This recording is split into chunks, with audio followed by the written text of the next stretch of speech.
Já. Muito bem, eu devo novamente dar as boas-vindas, né, aos alunos da disciplina de atendimentos de urgências odontológicas. Hoje nós vamos falar sobre um assunto extremamente importante, que são as emergências sistêmicas na clínica odontológica. São aquelas situações relacionadas a alterações que o indivíduo pode ter durante um atendimento odontológico, não exatamente relacionado com a odontologia, mas de ordem médica, tá ok? Muito bem. Eu costumo sempre comentar que, apesar de nós lidarmos sempre com um paciente muito estressado, ansioso, até que nós não temos tantas alterações de ordem sistêmica nos nossos atendimentos. Uma coisa é certa, que nós devemos sempre trabalhar de maneira preventiva, como nós vamos deixar bem claro ao longo das nossas explanações, tá ok? Vamos fazer essa aula em duas partes. A primeira, hoje, tem uma contingência mais teórica e a semana que vem nós vamos falar também um pouco sobre a teoria, o suporte básico de vida, que é justamente a mecânica de reanimação cardiorrespiratória, que a gente considera a pior situação que pode acontecer numa emergência de ordem médica no consultório odontológico, né? O que fazer nessas circunstâncias? Aí sim nós vamos ter uma parte prática falando especificamente sobre o assunto.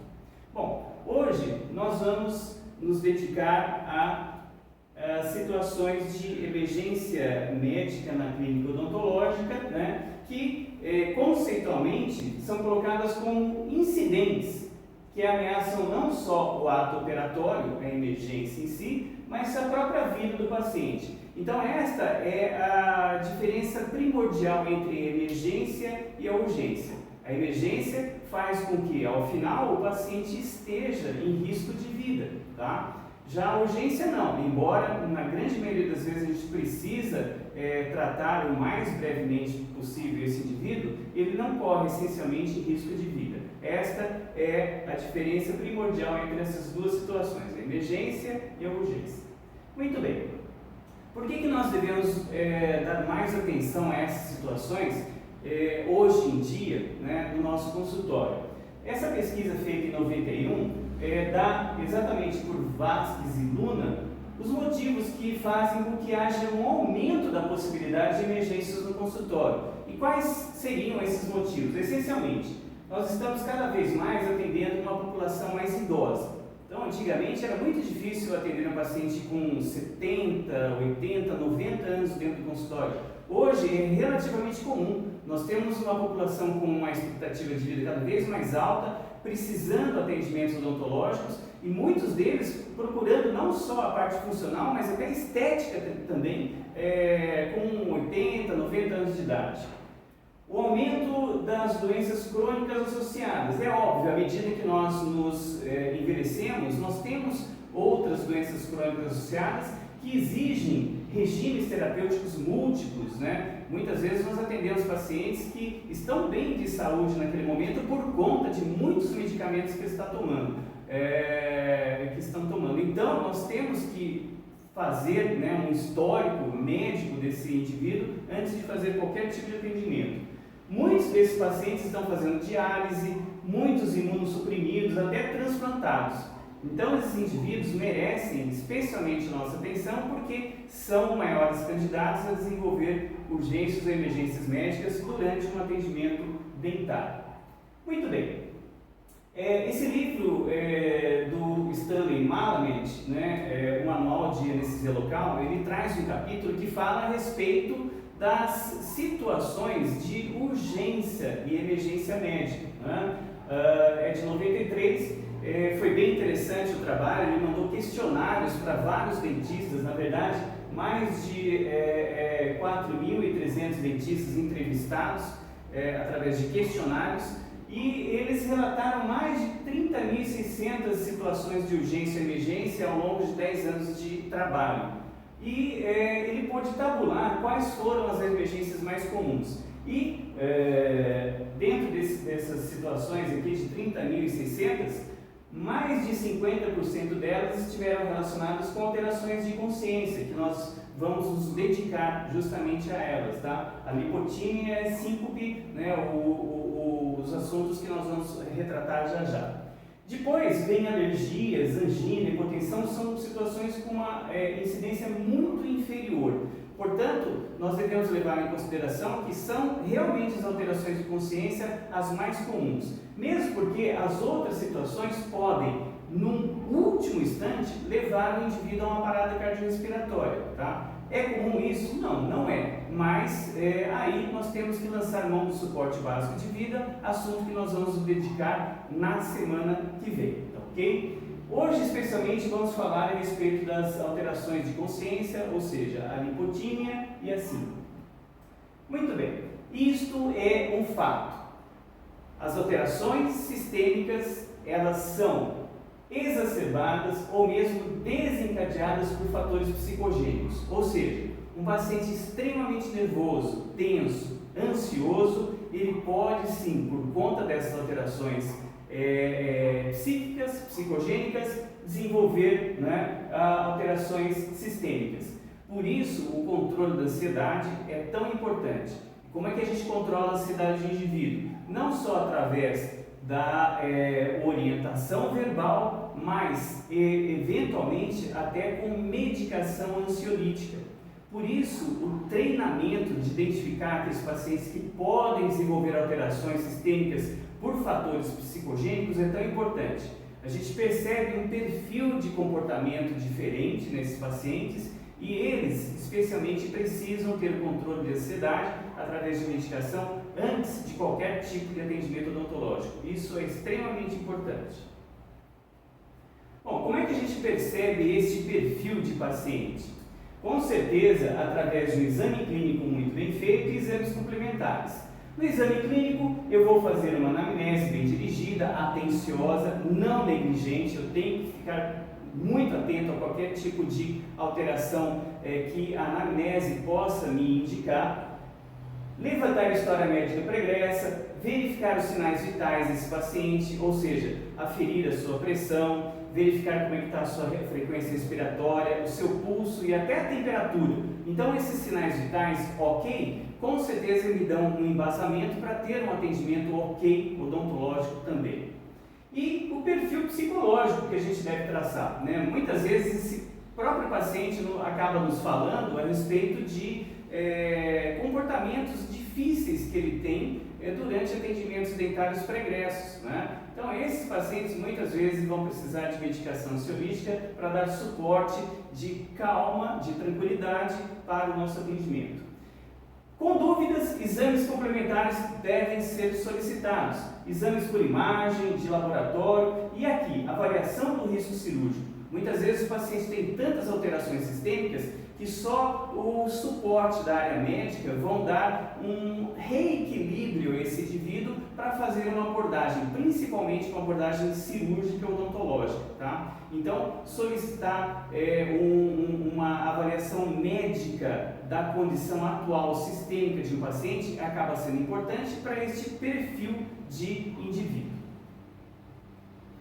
Muito bem. Esse texto aqui foi retirado de um trabalho, né, de dois professores da Faculdade de Araçatuba e eles chegaram, né, à seguinte conclusão: a maioria dos cirurgiões dentistas não tem noções dos métodos de suporte básico de vida, né? Muitos deles falando, olha, se Deus quiser, nunca vai acontecer esse tipo de alteração, né, no meu consultório, mas às vezes elas podem sim acontecer e a gente tem que estar minimamente preparados para enfrentá-las, tá? Aqui eu coloco essa imagem muito significativa ao longo do nosso trabalho na disciplina de cirurgia da universidade. Essa garota se apresentou uma semana antes para fazer uma avaliação dos seus terceiros molares. E os alunos identificaram que ela precisava extrair os 4, havia indicação de extração dos 4. Jovem de 18, 19 anos de idade, aparentemente tranquila, né? E numa anamnese não atenciosa, não se identificou naquele momento qualquer tipo de problema. Eu me lembro muito bem que os alunos estavam muito ansiosos porque era véspera de feriado, talvez houve uma negligência na atenção para se fazer essa anamnese, que realmente tem que ser sempre muito bem dirigido. Bom, no dia que ela se apresentou para fazer a extração dos terceiros molares, ela, obviamente, ansiosa, nervosa, né, começou a ouvir, né, os comentários, né, dos alunos durante, né, a preparação da mesa, aquele barulho de metal, né, durante a organização da mesa é muito ansioso para o paciente, deixa muito ansioso também. E eles comentavam coisas, olha, aqui tem que tirar osso, aqui tem que cortar a gengiva, e o paciente só assimilando essas situações. À medida que o tempo foi passando, repentinamente essa paciente começou a ter alguma dificuldade respiratória, tá? Antes até de colocar o campo sobre ela. E foi questionado, escuta, você está com algum problema? Assim, olha, eu tenho um problema sim, eu sofro de asma. E toda vez que eu tenho um nervosismo, né, ela me ataca. E justo hoje que eu esqueci de trazer a bombinha que eu faço uso quando a asma está atacada. O aluno imediatamente se assustou e falou assim, mas você não falou nada durante a entrevista que você tinha um problema. Eu disse, olha, eu não entendi as perguntas que você fez para mim também, né? E neste momento, ao conversar com o professor da disciplina, nós resolvemos abortar o procedimento naquela sessão. Qual o motivo? Porque a paciente não estava adequadamente preparada. Possivelmente era uma paciente que deveria falar que tem problemas de nervosismo, desencadeando asma, ela precisaria ser medicada com ansiolíticos, trazer até a bombinha de melhora da sua condição asmática, né? E aí fazermos um tratamento muito mais seguro. Então, fundamentalmente, eu diria que houve uma negligência na parte de anamnese. Isso realmente não pode acontecer. Muito bem. Então, voltando aqui ao assunto de emergências sistêmicas, nós vamos falar que realmente são as alterações de consciência as mais comuns. As outras situações nós não vamos dar tanta atenção, porque na próxima sessão, né, ou na próxima aula, nós vamos falar sobre essas alterações de maneira mais superficial, porém trabalhando no que pode acontecer de pior nelas, seria a parada cardiorrespiratória. Agora, as alterações de consciência, que correspondem a mais de 50% dos casos, é assim, nós vamos trabalhar no dia de hoje. Vamos lá? Olha, se alguém perguntar se tem algum livro de referência, eu poderia indicar esse, o Hanabi Endurage, Emergências Médicas e Odontologia. É ótimo esse livro, porque ele é fininho, tem bastante figura, letra grande e todo mundo gosta de ler, né? É um livro especialmente muito bem indicado para trabalhar nessas situações de emergências médicas em odontologia. Muito bem, então quais seriam as alterações ou perda de consciência? Né? A lipotímia síncope, a hipotensão ortostática, hipoglicemia aguda, o acidente vascular cerebral e as convulsões. Todas elas nós vamos trabalhar, né, sequencialmente. Eu poderia colocar exatamente nessa posição porque é como elas aparecem em termos de frequência. Tá? Com certeza a lipotímia síncope também, dentro dessas situações, corresponde a 60%, 70% dos casos de alteração de consciência dentro das emergências sistêmicas que nós podemos enfrentar no consultório. Então, nós vamos nos dedicar principalmente a elas especialmente. Bom, qual seria então o que significariam, né, essas palavras síncope e lipotímia?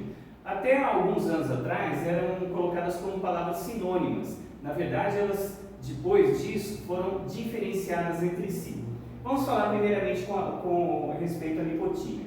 A lipotímia trata-se de uma vertigem, sem perda completa dos sentidos. Ou seja, o paciente fala, doutor, eu não estou bem, eu estou com tontura, estou com vertigem, né? Algo não está bem comigo. Então ele está verbalizando, ele está consciente, né? E é o momento adequado para nós intervirmos da maneira como nós vamos citar já já. Já na síncope, eu diria que é uma evolução da lipotímia. Aí o paciente perde a consciência, né? Ele já não verbaliza, não contata verbalmente e ele está desmaiado, né? Eu diria então que primeiramente acontece a lipotímia e aí a necessidade da nossa atenção, né? Para interromper o processo ainda enquanto está ocorrendo a lipotímia, para se eventualmente acontecer o desmaio, a gente adotar outras atitudes. Então vamos falar sobre esses assuntos sequencialmente. Muito bem. Existem vários tipos de síncope, tá? que altera a consciência, mas dentro do atendimento odontológico, a mais comum é a vasovagal. Existe a síncope hipoglicêmica também, nós vamos falar alguma coisa sobre ela, que pode provocar desmaios, né? Mas a síncope vasovagal é aquela que vai acontecer com maior frequência no nosso consultório. O que é a síncope vasovagal? Reações cardiovasculares disparadas por estresse. Aqui volta o estresse novamente. O paciente muito nervoso, estressado, ansioso, provocando reações cardiovasculares e evoluindo para a síncope vasovagal. Geralmente ela acontece ou no início ou no término do tratamento. Dificilmente o paciente tem síncope no meio dele. Então, ou ele fica com aquela expectativa violenta a respeito do que vai receber como tratamento, ou quando no final dele a gente fala acabou, aí parece que essas reações cardiovasculares disparam e acabam provocando as alterações de consciência. Basicamente, ela é provocada, né, principalmente a síncope, em função de uma bradicardia aguda, ou seja, pela queda brusca do batimento cardíaco por estímulo vagal. E aí o nome síncope vasovagal. É o nervo vago, em função de alterações que aconteceram anteriormente, provoca a bradicardia, lentidão do batimento, e aí o paciente perde a consciência na síncope. Muito bem. Aqui nós vamos colocar a dinâmica de evolução desse quadro, e aí é importante a gente prestar bem atenção, né, nas suas várias fases, para tentar intervir o mais brevemente possível quando ela aparecer. Bom, vamos começar exatamente aqui, ó, o paciente profundamente estressado na minha cadeira. Tá? O que está acontecendo nesse momento? Ele libera grande quantidade de catecolaminas, adrenalina principalmente, noradrenalina, né? Essas substâncias provocam diminuição da resistência periférica. O que significa isso? Inicialmente, esse paciente fica avermelhado, né, porque os vasos se dilatam, mas logo em seguida ele se contrai em função de receptores alfa-adrenérgicos na nossa face. Então, o paciente que empalidece, começa a suar frio, ele começa neste momento a falar a respeito da sua alteração de consciência, porque está com tontura, né? O batimento cardíaco disparado nesse momento, em função de uma queda da pressão arterial sistêmica, o coração, para contrabalançar este processo, começa a bater com muita rapidez. Os pacientes chegam a falar: doutor, o meu coração parece que vai sair pela boca, está batendo muito forte. E há um envolvimento maior de sangue na musculatura esquelética. Isso é uma reação normal de liberação intensa de adrenalina endógena, em função do estresse agudo. Tá? Bom, o paciente taquicárdico, o paciente com uma queda de pressão arterial, né, ele não consegue ser visto pelo organismo como uma condição normal. Ele não está correndo, ele não está andando rápido, ele está sentado numa cadeira, e aí o nervo vago fala: ué, o que está acontecendo? Esse indivíduo está parado, mas está com o coração disparado, com a pressão arterial caindo, alguma coisa tem que ser feita. Por causa do batimento taquicárdico, né, o nervo vago manda um reflexo para a musculatura do coração: bata mais devagar, você não está precisando desse batimento tão acelerado. E aí o coração, em função desse reflexo vagal, começa a bater mais devagar. Aquela pressão que estava caindo, a partir desse batimento menor, né, começa a cair ainda mais. E neste momento começa a faltar sangue para o cérebro.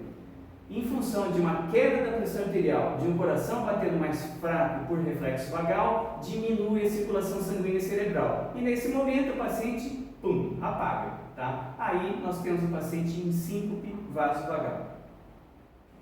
Muito bem. Quais são os sinais e sintomas da síncope vasovagal? Primeiramente, a taquicardia. Então o paciente fala: estou com o coração muito acelerado, está saindo pela boca. Sudorese, calor, tá? O paciente, apesar de estar num ambiente climatizado, sente calores, começa a suar, né, frio, né, e fica extremamente pálido, nauseando inclusive algumas vezes, falando de palpitações no peito. Né? Também relata de estar tonto ou fraco. Quando o batimento cardíaco cai, Então, entra em fase de bradicardia, a pressão arterial cai ainda mais e aí entra em síncope, perde a consciência. Muito bem. Qual o tratamento? Na verdade, o tratamento mais adequado é aquele que nós devemos realizar enquanto o paciente está reclamando de hipotímia, enquanto ele está verbalizando, enquanto ele está reclamando só de vertigem, mas está falando com você. Nós devemos imediatamente interromper o tratamento. Vamos parar, né? Colocamos o paciente ainda verbalizando, né, para conversar, colocamos uma condição de posição sentada inicialmente, né? Essa posição faz com que eu tenha condição de fazer a famosa compressão abdominal, ou seja, o paciente sentado na cadeira, nós pedimos para ele abrir as pernas, colocando a cabeça desse paciente ainda consciente, tá? Ainda consciente. Colocamos entre as pernas e pedimos para ele levantar com força a cabeça para cima enquanto nós empurramos para baixo. Isso provoca uma compressão da musculatura abdominal e força o fluxo sanguíneo para o ambiente cerebral. Na grande maioria das vezes, ainda na fase de hipotímia, e isso faz com que o paciente melhore muito rapidamente, tá? Repetimos esse procedimento enquanto ele estiver consciente. Repetimos esse procedimento 2 ou 3 vezes até que ele se sinta melhor. A continuidade do tratamento vai depender do grau de restabelecimento. Na grande maioria das vezes, o próprio paciente fala, não, eu estou bem agora, estou mais relaxado, dá para continuar. Entretanto, apesar desses procedimentos, pode acontecer que o paciente entre na fase de síncope, ou seja, perca a consciência. Aí não adianta mais fazer as manobras de hipotímia. O paciente perdeu a consciência, não está mais verbalizando, imediatamente nós colocamos na posição de Trendelenburg. Como é que é mesmo a posição Trendelenburg? Algumas cadeiras têm um botãozinho vermelho para colocá-la imediatamente quando acionada. A posição Trendelenburg, simplesmente o paciente fica deitado com a cabeça um pouco mais inferiormente localizada em relação aos membros inferiores, tá? Qual é a posição Trendelenburg? Cabeça mais inferior do que os membros inferiores, tá ok? Isso favorece o fluxo sanguíneo para o ambiente cerebral. Afrouxar as vestes, verificar os sinais vitais, e isso aqui é importante, principalmente para aqueles que vão se dedicar à cirurgia, né? Dar oxigênio ao paciente reverte muito rapidamente a condição de inconsciência, tá? Então, entrou em consciência, deu oxigênio puro ao paciente, né, e por volta dos 90% de oxigênio puro, o retorno à consciência acontece muito rapidamente. Sempre checando a respiração. Não é comum na síncope vasovagal ocorrer parada respiratória, mas se eventualmente ela ocorrer, ela tem que ser identificada para iniciarmos o suporte básico de vida imediatamente. Isso é assunto da próxima aula. Muito bem. Ok, checando a respiração. Presente, ótimo. Continuar dando oxigênio, sem preferir os sinais vitais, e a alta vai depender do restabelecimento do paciente. Se ele entrou em síncope, na grande maioria das vezes, nós devemos não tentar continuar o tratamento. Na hipotímia, sim, tá? Se ele se restabeleceu, se ele não perdeu a consciência, na grande maioria a gente consegue continuar. Mas se o paciente perdeu a consciência, entrou em fase de síncope, né, na grande maioria das vezes nós dispensamos o paciente, fazemos um trabalho melhor de avaliação sistêmica dele para, numa outra sessão, trabalhá-lo com mais segurança. Se a respiração estiver ausente, iniciar o suporte básico de vida e considerar outras causas que pode ser até uma síncope hipoglicêmica, como a gente já vai comentar. Muito bem. Aqui é um sinal muito comum do paciente se queixar, né, da alteração de consciência. A vertigem. É muito comum ele levar a mão até as têmporas. Aqui o paciente, ao sentir vertigem e logo em seguida desmaiar, o paciente é colocado em posição Trendelenburg, como nós estamos vendo aí. Então é colocado de maneira horizontal, tentar deixar os pés um pouco mais para cima, tá? E uma manobra muito importante que o cirurgião deve fazer, essa manobra aqui, ó, hiperextensão do pescoço. À medida que nós desmaiamos, é comum um afrouxamento dessa musculatura, né, cervical, aproximando o mento do tórax. Isso achata a traqueia e dificulta a ventilação do paciente. À medida que nós hiperestendemos esse pescoço, nós retificamos a traqueia e na grande maioria das vezes o paciente volta a respirar e faz algo do tipo novamente. Então, só de retificar a traqueia, quando ele perde a consciência, nós conseguimos com que haja uma melhora da ventilação espontânea desse indivíduo.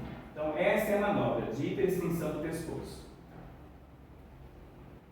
Muito bem. O que está sendo feito aqui? Checagem da ventilação. Se está ocorrendo a passagem aérea nasal, né? O pulso, né, próximo da nossa mão é muito sensível a essa ventilação. Então, colocando o pulso próximo, nós conseguimos sentir se está ocorrendo movimentação de ar ou não na região nasal. Aqui nós identificamos que está ocorrendo esta ventilação espontânea, né, o paciente ainda desmaiado, e vamos oferecer oxigênio para ele com essa máscara facial. Tá? Ela é colocada junto à narina e à boca, né, ocluindo essas duas cavidades, e liberamos oxigênio para esse paciente, cerca de 6 litros por minuto, né, para que haja uma reversão do quadro da síncope. Isso acontece em cerca de 2 ou 3 minutos. Muito bem, aqui são os vários apetrechos, né, do equipamento, né, esse equipamento locado, né, e eu aconselho que cirurgiões que costumam fazer intervenções que causam mais estresse tenham disponível no consultório para oferecer quando o oxigênio for necessário em síncopes, em desmaios. Muito bem. À medida que o paciente vai recobrando a consciência, ele abre os olhos, começa a verbalizar, pode ser colocado um catéter nasal nesse paciente, né? Esse catéter nasal vai liberar as mãos do profissional para que ele tenha condições de aferir, né, a pressão arterial e o pulso do paciente. Então, com o catéter nasal já colocado, substituindo a máscara que ele estava usando, né, o profissional fica com as mãos liberadas para poder aferir a pressão e o pulso do paciente. Quando a gente percebe que houve uma regularização desses sinais vitais, o paciente então pode ser dispensado para uma reprogramação futura. E se a respiração estiver ausente, é iniciado o suporte básico de vida, que é o assunto que nós vamos desenvolver na próxima reunião. Muito bem. Bom, outra situação que pode provocar alteração de consciência no paciente é a hipotensão ortostática. Eu costumo falar que hoje em dia alguns pacientes ficam horas na cadeira odontológica, ficam deitados horas, né? Eu já vi pacientes que ficaram 8, 9, 10 horas fazendo um protocolo cirúrgico de implantes ósseo-integráveis, né? Então isso é muito tempo. O que acontece na hipotensão ortostática? É um estado transitório de alteração de consciência. Ok. Hipotensão ortostática, a gente pode imaginar que é uma queda de pressão arterial por causa da posição que ele estava assumindo. Também chamada de hipotensão postural. O que acontece? Há um acúmulo de sangue na periferia, né, durante um período muito prolongado na posição horizontal, e quando o paciente assume posição vertical muito rapidamente, né, há uma diminuição da perfusão sanguínea cerebral. E isso é sempre precipitado por estresse e medicamentos. O estresse num paciente que está num tratamento odontológico. E às vezes ele toma medicamentos que o predispõem a essa condição. Portanto, há uma queda de pressão arterial quando ele ficou muito tempo na posição horizontal e repentinamente é colocado na posição vertical. Quais são os medicamentos que predispõem à hipotensão ortostática? Diuréticos, antihipertensivos, drogas narcóticas, beta-bloqueadores. Pacientes idosos, né, usam muito diuréticos, antihipertensivos e beta-bloqueadores para regular a pressão arterial e o batimento cardíaco. Então, a anamnese é fundamental para a gente verificar esses indivíduos antes do atendimento. Qual que é a prevenção? Muito simples. Voltar à posição vertical bem lentamente, né? Esse paciente tem que voltar à sua posição vertical, né, para controlar melhor a sua ansiedade. Tratamento: se acontecer o desmaio, colocar o paciente na posição de Trendelenburg e oferecer oxigênio, como foi feito na condição anterior. Muito bem. Hipotensão ortostática, desmaiou, fazer exatamente como nós fizemos na situação de síncope vasovagal. Bom, a hipoglicemia aguda. nada mais é do que um baixo nível de glicose sérica decorrente de uma má combinação entre a dose de insulina e glicose sérica. A situação, obviamente, é grave no paciente diabético, tá ok? Vamos lá? Nível de glicose sérica. Ela é influenciada especialmente quando nós temos uma atividade física intensa com consumo alto de glicose. Há um aumento da dose de insulina, né, quando o indivíduo é portador de diabetes insulina dependente, né, e erra nessa dosagem. Interação de medicamentos: ácido salicílico, anti-inflamatórios não esteroides, álcool principalmente. O álcool, para ser depurado, precisa de grandes contingentes de glicose para ser depurado, assim como antihipertensivos beta-bloqueadores, que regularizam o batimento cardíaco. Então, esses pacientes que fazem uso dessas substâncias são mais predisponentes a terem crise hipoglicêmica. Diminuição da ingestão calórica. É muito comum o paciente ir para o consultório falando: eu não vou comer nada porque vou fazer tratamento odontológico. E aí que mora o perigo. Ao ficar um dia inteiro sem comer nada, vai no consultório à noite para fazer o tratamento e ali se sente mal por uma crise hipoglicêmica. Utilização metabólica de glicose, infecções agudas e estresse emocional, ou seja, a ansiedade, para evitar, né, precisa também fazer-se um controle da ansiedade, ok?